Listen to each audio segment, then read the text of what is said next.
Au-delà du rideau du temps, de suite à une crise cardiaque qu'il avait fait un matin sur son lit, selon ce qu'il s'était dit lui-même lorsqu'il était sorti de son corps. C'était un matin du mois de mai de 1960.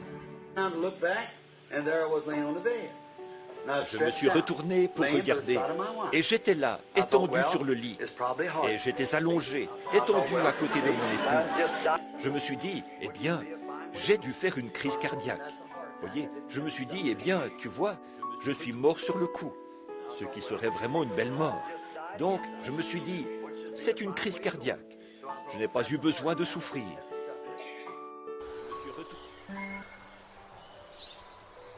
Le dimanche 8 mai 1960, à 7 h du matin, dans la ville de Jeffersonville, en Indiana, Branham se réveille tranquillement de son sommeil chez lui à la maison située sur l'avenue Irving Lane. Comme il était prévu que le pasteur Neville puisse prêcher au Branham Tabernacle ce dimanche matin, Branham ne va pas se précipiter de s'élever dès son lit. Il va rester étendu sur son lit et mettre ses mains derrière sa tête sur l'oreiller. Le prophète va se mettre à penser de ce que l'on devient réellement après la mort. Il se disait qu'il ne préférait pas vivre dans un corps-esprit immatériel. Il avait tellement peur de mourir, mais il précise que sa crainte n'était pas liée au fait d'aller dans un mauvais endroit après sa mort, mais plutôt il s'inquiétait de l'état immatériel de la théophanie comme il s'imaginait.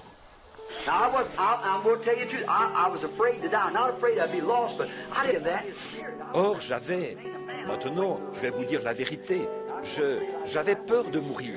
Ce n'est pas que j'avais peur d'être perdu, mais je ne voulais pas devenir un esprit. Je voulais rester un homme. Je voulais attendre l'enlèvement, vous voyez. Je voulais simplement rester comme ça. Je n'avais pas du tout envie d'être un esprit qui se promène. J'étais là, en train de penser à ça.